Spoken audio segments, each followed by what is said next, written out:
અમેરિકામાં હવાઈ ટાપુઓમાં સ્થિત વિશ્વનો સૌથી સક્રિય જ્વાળામુખી કિલાઉઆ ફરી એકવાર સોમવારે લગભગ 2 વાગ્યાની આસપાસ વિસ્ફોટ થયો હતો. વિસ્ફોટ પછી લાવા 260 ફૂટ એટલે કે 80 મીટર સુધી ઉછળ્યો અને જમીન પર ફેલાઈ ગયો હતો. જુઓ અમારી આ ખાસ રિપોર્ટ.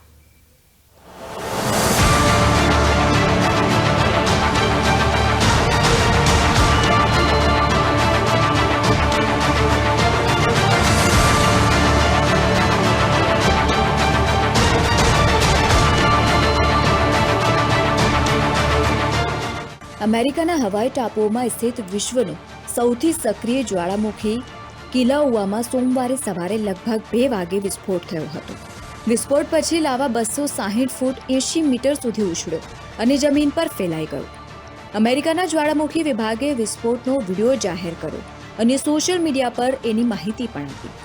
યુએસ જીઓલોજિકલ સર્વે અનુસાર આ ઘટના કેમેરામાં કેદ થઈ ગઈ છે.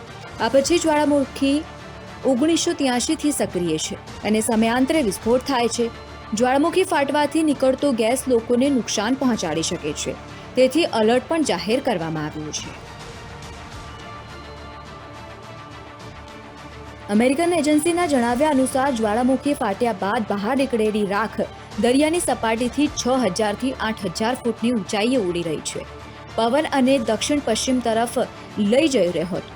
તિરાડમાંથી મુક્ત થતો સલ્ફર ડાયોક્સાઇડ વાતાવરણમાં હાજર અન્ય વાયુઓ સાથે ભળી શકે છે અને મનુષ્ય, પ્રાણીઓ તેમજ પાકને અસર કરી શકે છે.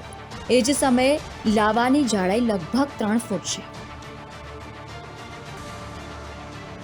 હવાઈ આઇલેન્ડમાં આવા 6 જ્વાળામુખી છે જે હંમેશા સક્રિય રહે છે. મોના લોઆ પણ આમાં સામેલ છે. લોઆ વિશ્વમાં સૌથી મોટો જ્વાળામુખી છે, જ્યારે લિયાઉઆ વધુ સક્રિય છે. આ જ્વાળામુખી કેવી રીતે બન્યો તે અંગે વૈજ્ઞાનિકો વર્ષોથી સંશોધન કરી રહ્યા છે. એમાં વહી રહેલા લાવા અંગે માહિતી એકત્રિત કરવામાં આવી રહી છે.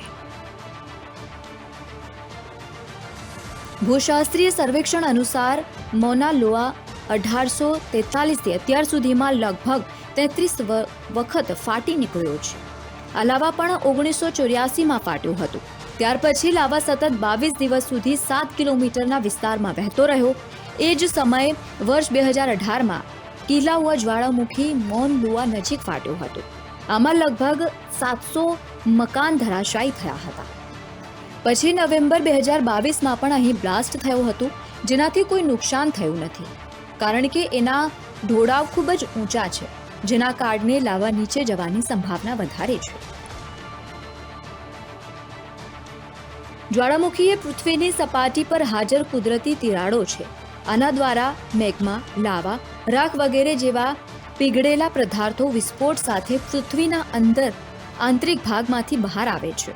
પૃથ્વી પર હાજર 7 ટેક્ટોનિકલ પ્લેટ્સ અને 28 સબ ટેક્ટોનિક પ્લેટ્સની અથડામણના કારણે જ્વાળામુખીની રચના થાય છે. બ્યુરો રિપોર્ટ, પાટનગર નેટવર્ક ન્યૂઝ, ગાંધીનગર.